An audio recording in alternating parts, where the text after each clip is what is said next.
Hello everyone, welcome to Frienducation, the friendly app for education. This is your first class for class 10 Economics, chapter 1, which is Development. Economics आपके इस course में पिछले साल introduce हुआ था, जहाँ पर आपने इकोनॉमिक्स के बेसिक कंसेप्ट्स पढ़े थे. Economics is basically all the money dealings of a country level. That is economics. Economics is the study of all the money dealings on the country level. अब class 10th में जो economics पढ़ने वाले हो वो basically base create करेगा जब आप क्लास 11th और 12th में आगे जाके इकोनॉमिक्स पढ़ोगे. तो सबसे पहले जो कंसेप्ट आपकी क्लास 10th में डिस्कस करने वाले हैं वो है डेवलपमेंट का. अब जब मैं डेवलपमेंट की बात करती हूँ तो डेवलपमेंट के अंदर आज की क्लास में हम 3 सब टॉपिक्स डिस्कस करेंगे जो कि है different meanings of development, then we have income and other factors, then we have methods of calculating income. Let us start with the first subtopic which is different meanings of development. सबसे पहले तो ये बताओ कि development का मतलब क्या होता है. डेवलपमेंट का मतलब अगर मैं लिटरल सेंस के अंदर लूं तो डेवलपमेंट का मतलब है बढ़ोतरी, growth, positive growth, that is development. ठीक है. अब एक कंट्री के वाइज, एक कंट्री के पर्सपेक्टिव से अगर हम डेवलपमेंट को देखें तो उसका क्या मतलब होगा. डेवलपमेंट कंट्री एक नॉन एग्जिस्टेंट फिजिकल लैंड के तो डेवलपमेंट नहीं हो सकता ना. Development of a country means country के सिटीजन्स का डेवलपमेंट. कंट्री के सारे सिटीजन्स का डेवलपमेंट इज कंट्री का डेवलपमेंट. ठीक है. अब एक एग्जांपल से समझते हैं. फॉर एग्जांपल एक कंट्री है ए, उसके अंदर 3 लोग रहते हैं, एक रिच, एक मिडिल क्लास, एक पुअर. हमें इस बात को समझना होगा कि ऐसा तो नहीं होता ना कि एक कंट्री के अंदर सिर्फ एक प्रकार के लोग रहते हैं. नहीं, सिर्फ रिच या सिर्फ मिडिल क्लास या सिर्फ पुअर. एक कंट्री के अंदर अलग अलग प्रकार के लोग रहते हैं, अलग अलग इकोनॉमिक स्टेटा के लोग रहते हैं. ठीक है. तो इसीलिए हमने यहाँ पर लिए हैं 3 लोग, रिच, मिडिल एंड पुअर. अब सभी लोगों के लिए अपने इकोनॉमिक स्टेटा के हिसाब से एक डेवलपमेंट का विजन होता है. ठीक है. फॉर एग्जाम्पल एक रिच पर्सन जिसके पास सपोज 2 कार्स है, वो चाहे कि मेरे पास 10 गाड़ियां हो जाए, that would be development for a rich person. Middle class जो है जिसके पास स्कूटर है, उसके लिए क्या डेवलपमेंट होगा कि मुझे एक कार मिल जाए, ऑल्टो या वेगनर टाइप से कार मिल जाए. पुअर पर्सन है, उसके लिए क्या डेवलपमेंट होगा कि उसे 3 वक्त का रोटी मिल जाए, एक घर मिल जाए छोटा सा, that would be development for poor person. जो एक पुअर पर्सन का डेवलपमेंट है 3 वक्त की रोटी या एक घर, वो एक मिडिल क्लास में नहीं होगा. एक मिडिल क्लास का जो सपना है कि स्कूटर से गाड़ी हो, रिच क्लास में नहीं होगा. ठीक है. तो इसीलिए कंट्री के अंदर डिफरेंट लोगों का डिफरेंट एस्पिरेशन होता है, डिफरेंट व्यू ऑफ डेवलपमेंट होता है. एक कंट्री में सारे सिटीजन्स का कभी एक व्यू ऑफ डेवलपमेंट नहीं होगा. और यही है हमारा different meaning of development in a country. इसी सिनेरियो के अंदर हमें यह भी समझना होगा कि जब हम बात करते हैं different meanings of development for different people, we have to understand कि डिफरेंट लोगों का जो एक पर्सपेक्टिव होता है डेवलपमेंट को लेकर, वो डिफरेंट ही नहीं, कभी कभी कॉन्ट्राडिक्टिंग और कॉन्फ्लिक्टिंग भी हो सकता है. कॉन्ट्राडिक्टिंग मतलब ऑपोजिट. ये सपोज अगर बढ़ना चाहते हो तो दूसरे की डेवलपमेंट होगा नीचे आना, तो दैट इज कॉन्ट्राडिक्टरी. कॉन्फ्लिक्टिंग मतलब ये कुछ और चाहते हैं, वो कुछ और चाहते हैं, जो कि बिल्कुल अलग है, तो झगड़ा, कॉन्फ्लिक्ट, दैट इज कॉन्फ्लिक्टिंग. कैसे? एग्जाम्पल के तौर पर समझते हैं. सेम कंट्री में लेट अस अज्यूम केवल 2 लोग रहते हैं. कौन? Number 1 is the industrialist, company owner, factory है उसका. Number 2 person is the worker, ये इसकी फैक्ट्री में काम करता है. बेस लेते हैं कॉमन बेस जिसमें हम समझा पाए कि कॉन्ट्राडिक्ट और कॉन्फ्लिक्ट कर रहा है. बेस है हमारा सैलरी यहाँ पर. ठीक है. अब इंडस्ट्रियलिस्ट चाहेगा कि सैलरी कम हो जाए. Basic economics, basic common sense. क्यों? सैलरी कम होने से उसका इनकम बढ़ जाएगा, उसका प्रॉफिट बढ़ जाएगा, तो वो चाहेगा कि सैलरी कम हो जाए. उसके लिए डेवलपमेंट क्या हुआ? सैलरी कम होना. वर्कर पर्सपेक्टिव से देखते हैं, वर्कर क्या चाहेगा? सैलरी बढ़ जाए, बेसिक सैलरी बढ़ जाए, इनकम बढ़ जाए उसका. अब वर्कर का सैलरी बढ़ने से इंडस्ट्रीज का प्रॉफिट गिर जाएगा, तो इंडस्ट्रीज नहीं चाहेगा ये को. और इंडस्ट्रीज अगर सैलरी गिरा दे तो वर्कर का इनकम गिर जाएगा, तो वर्कर नहीं चाहेगा कि सैलरी गिरे. तो कॉन्ट्राडिक्टिंग है कि ये नीचे जाना चाहता है, ये ऊपर जाना चाहता है. कॉन्ट्राडिक्ट. और कॉन्फ्लिक्ट कैसे गिरेगा? क्योंकि अलग अलग मांगे हैं दोनों की, और अगर सरकार ने किसी एक की मांग पूरी कर दी तो कॉन्फ्लिक्ट हो जाएगा.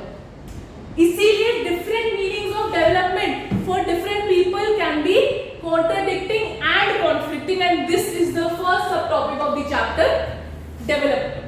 Now coming to the second subtopic, which is basically income and other factors. अब इनकम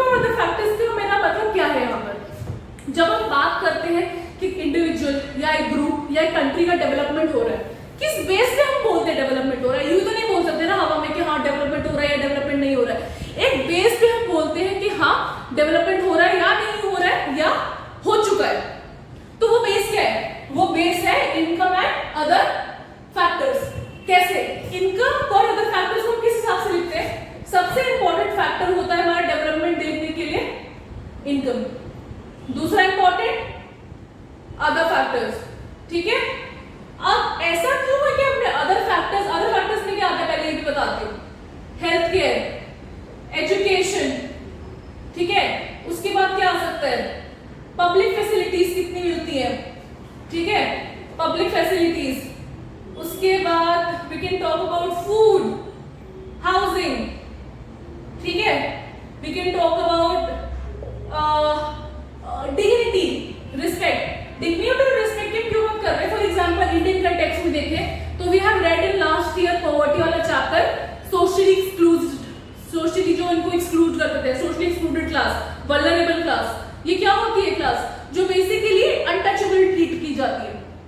उनको अगर हम डिग्निटी से ट्रीट करें, रिस्पेक्ट से ट्रीट करें, उनके लिए डेवलपमेंट है। वी वुड से कि दे हैव डेवलपमेंट मिला है उनको, ठीक है ना। उसके बाद हम बात, ऐसा क्यों है कि इनकम को हमने अलग रखा है और ये सारे फैक्टर्स को हमने एक के अंदर डाल दिया? ऐसा क्यों करा है? क्योंकि income is the most important factor. Income is the most important factor when we talk about development, क्योंकि इनकम से लगभग सारी चीजें, बेसिक नेसेसिटीज जो है लाइफ की, वो फुलफिल की जा सकती है। और अदर के अंदर ये सारी चीजें आ गई, ठीक है। अब हम अदर फैक्टर्स की जो है वो नेक्स्ट क्लास में बात करेंगे, इस पे अच्छे से हम बिल्ड करेंगे। इस क्लास में हमारा मेन फोकस जो रहेगा वो रहेगा इनकम पर, ठीक है। इनकम पे जो हमारा फोकस है, वहां से हमारा थर्ड सब टॉपिक निकल के आता है, methods of calculating income. What are the methods of calculating income? Why do we need to calculate income? Development देखने के लिए, कंट्री का डेवलपमेंट मेजर करने के लिए, कंपेयर करने के लिए कंट्रीज को, we need to calculate income. कौन सा income? National income. National income क्या होता है? नेशन का income, national income. Name itself suggest nation का इनकम, नेशनल इनकम। अब इनकम निकालने के दो तरीके होते हैं। सबसे पहला होता है एवरेज मेथड। एवरेज मेथड क्या होता है? एवरेज कैसे निकालते हैं हम? सपोज मुझे इन दो फिगर्स का एवरेज निकालना है, 1 और 2। कैसे निकालूंगी? एवरेज ऐसे निकलता है 1 + 2 और कितने डिजिट्स है? 2 डिवाइडेड बाय 2, 3/2, 1.5। एवरेज 1 और 2 का एवरेज होता है 1.5, हम सबको पता है, ठीक है। तो जब हमें नेशनल इनकम एवरेज बेसिस पे निकालना है तो कैसे निकालेंगे? Total income divided by total population. Total income मतलब हर सिटीजन उस देश का कितना पैसा कमा रहा है, टोटल इनकम, और कितने सिटीजन हैं उतने से डिवाइड कर दो तो हमारा आ जाएगा average income. For example let us assume एक कंट्री के अंदर सपोज 1000 रुपए नेशनल इनकम है, ठीक है, कि कंट्री में 1000 रुपए कमाते हैं लोग, उस कंट्री के सारे मिलकर एक साल में, और कितने लोग हैं? 10 लोग हैं। एवरेज इनकम क्या हुआ? डिवाइड कर देंगे 100 रुपए, मतलब उस कंट्री में ऑन एन एवरेज सब एक साल में 100 रुपए कमाते हैं, ठीक है। अब इसमें एक बात नोटिस करो कि क्या पूरे दुनिया में कोई ऐसा देश है जिसमें केवल हर सिटीजन से 100 रुपए कमाता हो, सेम इनकम होती हो? नहीं, ऐसा नहीं है।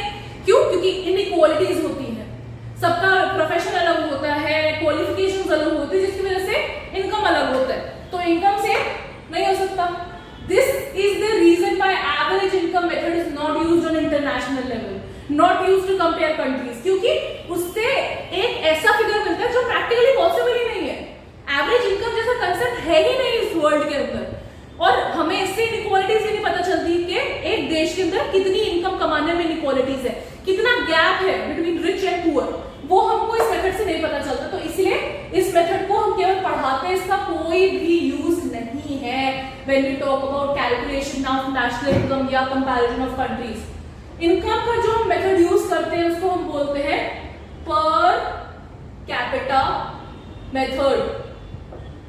पर कैपिटा मेथड यूज करते हैं। पर कैपिटा का मतलब क्या होता है वर्ड का? कैपिटा शब्द का मतलब है 1000। जहां